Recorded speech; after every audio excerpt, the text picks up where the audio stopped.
भी आपके घर में गाड़ी आती है, नया घर बनवाते हैं, तो पहले नारियल तोड़ा जाता है। तो नारियल भगवान को पसंद नहीं है। नारियल भगवान को गोला नहीं खा। ये नारियल का गोला तुम खाते हो? मंदिरों में लोग बकरा चढ़ा रहे हैं, बकरे की गर्दन। उसके घर वालों ने मना किया, मांस नहीं मिलेगा। बताओ नारियल, भगवान को नारियल क्यों तोड़ा जाता, नारियल क्यों दिया जाता?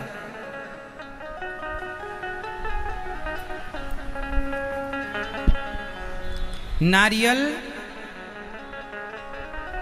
हमेशा जब भी आपके घर में गाड़ी आती है, नया घर बनवाते हैं, तो पहले नारियल तोड़ा जाता है। इसके पीछे का रहस्य है, अर्थ है, मैसेज है, शिक्षा है कि जैसे सबसे पहले नारियल तोड़ा जाता है, तो नारियल भगवान को पसंद नहीं है। नारियल भगवान को गोला नहीं खा। ये नारियल का गोला तुम खाते हो? एक गोला खा लोगे पूरा? तो सोचो एक दिन में लाखों नारियल भगवान को चढ़ते हैं, भगवान नारियल खाते होंगे? तुम ना खा पाओगे एक गोला रोज, तो लाखों भगवान कैसे खाएंगे? हद होती है ना अज्ञानता की। बस उनने चढ़ाया, हम भी चढ़ाए। भेड़ों की चाल, एक कुएं में गिरा, हम भी गिरेंगे। कभी उसका रहस्य नहीं जाना, अर्थ नहीं समझा, बस चलती आई परंपरा। मंदिरों में लोग बकरा चढ़ा रहे हैं, बकरे की गर्दन। क्यों? क्योंकि बाप दादों ने चढ़ाए थे महाराज जी, तो हम भी चढ़ा रहे हैं। उनके बाप दादों ने चढ़ाए थे तो उन्होंने चढ़ाया, उनके बाप दादों ने चढ़ाए। कभी ये नहीं सोचा कि क्यों? अरे किसी आदमी को मांस खाना था, उसके घर वालों ने मना किया, उसके घर वालों ने मना किया, मांस नहीं मिलेगा। तो उसको लगा कि यहाँ काटेंगे मांस, बकरे को सब देखेंगे, तो उसने सोचा चलो मंदिर में काटते हैं। तो उसमें वो गया मंदिर में, बकरे को काट के वहीं मंदिर में बनाया, पकाया। लोगों ने पूछा क्यों रे ये मंदिर में मांस क्यों? अरे बोले देवी मांग रही है। उसने, उसको तो खाना था, झूठी ही कह दिया। एक ने झूठी अफवाह फैला दी कि देवी ने मेरे सपने में बकरा मांगा, तो उस खाना उसे था, वो मांसाहारी था, वो नालायक था। उसने मंदिर में बकरा काटा, मंदिर में बकरा काट के पकाया, और उसने औरों को भी खिलाया। यहाँ आओ, देवी जी का प्रसाद है, लो लो लो, तो सबको खिलाया। खुद पापी, सबको पापी बनाया।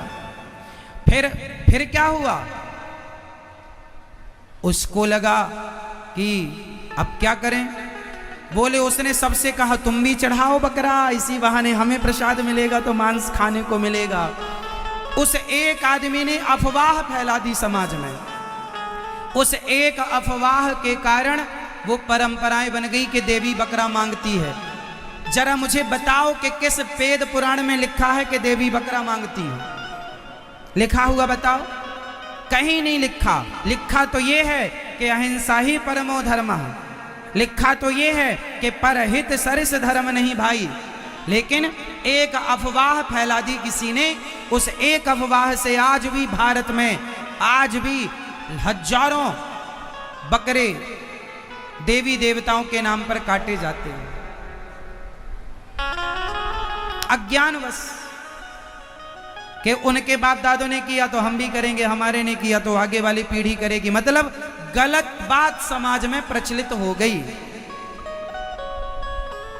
ऐसे ही है, इसी को कहते हैं पाखंड। पाखंड फैलाने में कहीं ना कहीं समाज के लोगों का भी हाथ होता है। आप में से बहुत लोगों के घर परिवार में भी ये परंपराएं हो सकती हैं, तो आप भी इस पाखंड में सम्मिलित हैं।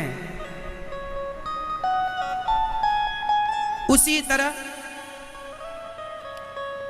नारियल क्यों तोड़ा जाता है? सिर्फ इसलिए कि जब कोई भी शुभ कार्य होता है तो नारियल इसलिए तोड़ा जाता है। आपको पता है, एक बार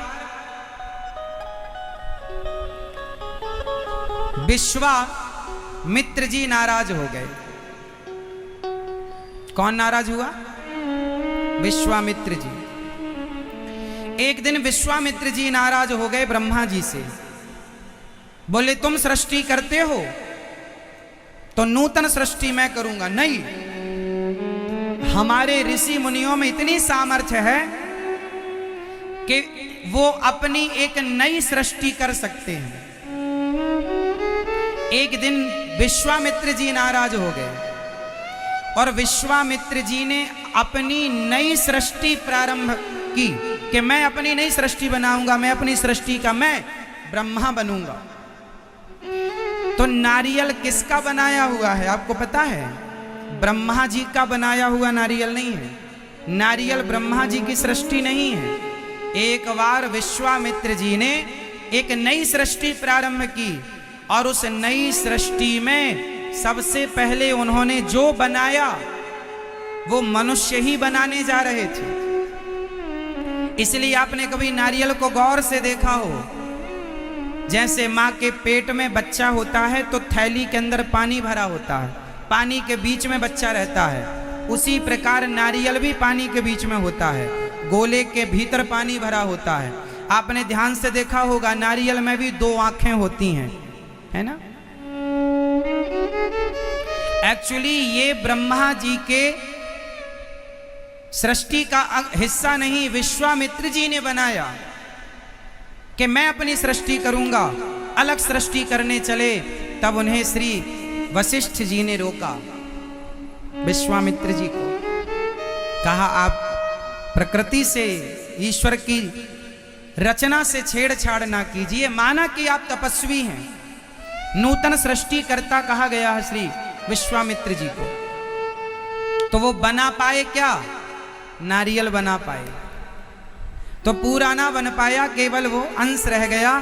तो वो नारियल मंदिरों में इसलिए चढ़ाया जाता है कि नारियल तोड़ने का अर्थ है कि हे प्रभु, मैं इस बात को मानता हूं कि जो हो रहा है वो मैं नहीं, आप कर रहे हैं। तो नारियल मीन्स मैं अपना अभिमान तोड़ रहा हूं कि मैं कर रहा हूं। नारियल तोड़ने का तात्पर्य है कोई भी शुभ कार्य में, नया घर प्रवेश करते हैं तो नारियल तोड़ना मतलब अपना एटीट्यूड, अपना अभिमान तोड़ना है कि प्रभु मैं कभी ये ना कहूं कि ये घर मेरा है, ये सदा ये कहूं कि प्रभु ये सब कुछ आपका, संपत्ति सब रघुपति के यहाँ। नारियल तोड़ने का अर्थ है अपना अभिमान तोड़ना। पर नारियल तोड़ते गए, अभिमान तो ना टूटा, तो फिर नारियल तोड़ने का भी अर्थ क्या? नारियल अभिमान का सूचक है, क्योंकि विश्वामित्र जी को अभिमान आ गया कि मैं कर सकता हूं, तो मैं कर सकता हूं सृष्टि, उस मैं कर सकता हूं मैं क्या बना दिया? नारियल। तो नारियल क्या हो गया? अभिमान का सूचक। तो हम नारियल तोड़ते हैं मीन्स हम अपना ये अभिमान तोड़ते हैं कि मैं करता हूं, मैं नहीं, गोविंद करता है, कृष्ण करता है। ये अभिमान तोड़ना है। लेकिन अभिमान किसी का नहीं टूटा, नारियल सब तोड़ रहे। सिद्धांत नहीं समझ पाए, उद्देश्य क्या है उन चीजों के पीछे, गहराई क्या चीज, सनातन धर्म कितना साइंटिफिक है, वो साइंस ना समझ पाए। हवा में लाठियां चलती चली गई।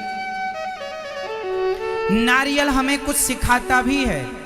आपने कभी नारियल को देखा हो, सीखने की कोशिश की हो तो सीखा भी होगा। क्या सिखाता है बताओ? कच्चा नारियल और पक्का नारियल, दो नारियल देखें आप तो कच्चा नारियल और पक्के नारियल में इतना अंतर होता, कच्चा नारियल चिपका होता है। जो नारियल की खोपड़ी होती है ना, उस खोपड़ी से कच्चा नारियल चिपका होता, जबकि पके नारियल को हिलाओ तो अंदर से आवाज आती है मैं अलग हूं, मैं अलग हूं, मैं अलग हूं। पके नारियल को हिलाएंगे तो बजेगा, वो कच्चे नारियल को हिलाएंगे तो नहीं बजेगा, पानी बजेगा उसका। कच्चा नारियल वो है जो खोपड़ी से चिपका है, पका नारियल वो है जिसने खोपड़ी छोड़ दी। अब आप बताओ कि आप कच्चे नारियल हो या पके नारियल हो? उत्तर दो जोर से। जो बाहर की वृत्ति से, बाहर से चिपका है, खोपड़ी से चिपका, मतलब जो पत्नी, पैसा, परिवार, बिजनेस, व्यापार, घर द्वार से चिपका है, वो कच्चा है। जबकि पका नारियल रहता उसी के अंदर है, पर रहते हुए भी वो खोपड़ी से अलग है। रहो घर में रहो परिवार में, करो सारे काम, पर सब कुछ करते हुए भी सबसे अलग रहो। जैसे पका नारियल का गोला खोपड़ी से अलग रहता है, रहता उसी के अंदर है, पर अंदर रहता हुआ भी वो अलग है। उसी प्रकार सबके साथ, सबके बीच में रहकर भी आप माया मोह में आसक्त ना हो। ये पका हुआ नारियल सिखा रहा है, पर किस किस ने सीखा कि हमें भी अलग रहना है। आप लोग जरा सा घर में कुछ हो जाए है, एक मैया बोली, गुरु जी हम तो पहले भगवान को बहुत मानते थे, पहले बहुत पूजा करते थे, अब नहीं करते। क्यों नहीं करते? तो महाराज जी वो हमारी बहू के ना बेटी हो गई। क्यों? हमने भगवान से कहा था, हे भगवान बेटा ही होना चाहिए, हे भगवान बेटा ही हो बहू के, हम तुम्हारी इतनी बड़ी पूजा करते हैं, इतने बड़े भक्त हैं, पर भगवान ने तो बेटी दे दी। तब से बड़ी श्रद्धा कम हो गई भगवान में। अब नहीं मानते भगवान को हम। पहले तो ज्योत जलती थी, पहले तो कीर्तन भी कराते थे, अब नहीं कराते, अब नहीं होता कुछ। पहले सत्यनारायण भगवान की कथा सुनते थे, अब बिल्कुल श्रद्धा नहीं है, पूरा विश्वास उठ गया। क्यों? क्योंकि आप लोगों ने भगवान को अपना नौकर बना रखा है। हे भगवान ये काम कर दो, कर दोगे तो पूजा करेंगे, हे भगवान ये कर दो, कर दोगे तो लड्डू चढ़ाएंगे, नहीं करोगे तो कट्टी तुमसे। तो भगवान तुम्हारे नौकर हैं। इसलिए कहता हूं कि भगवान की भक्ति, भक्त और भगवान के बीच में स्वार्थ नहीं होना चाहिए। यदि स्वार्थ हुआ तो तुम्हारी भक्ति कुछ दिनों बाद, कुछ महीनों बाद, कुछ वर्षों बाद समाप्त हो जाएगी। वो तुम्हारी भक्ति अश्रद्धा में बदल जाएगी। इसलिए भक्त और भगवान के बीच में स्वार्थ नहीं, सकाम नहीं, भक्ति तो निष्काम होनी चाहिए। सुदामा गरीब थे, खाने को रोटी नहीं थी, फिर भी उन्होंने कृष्ण का चिंतन नहीं छोड़ा। भगवान मुझे कुछ दें फिर मैं भजन करूं, ये तो व्यापार हो गया कि तुम मुझे कुछ दो फिर मैं तुम्हारा भजन करूं। नहीं, भगवान से व्यापार ना हो, भगवान से प्यार हो। प्रभु से क्या हो? क्या हो मेरी माँ? प्यार हो। इसलिए भगवान से प्रेम करना सीखिए मेरी माँ।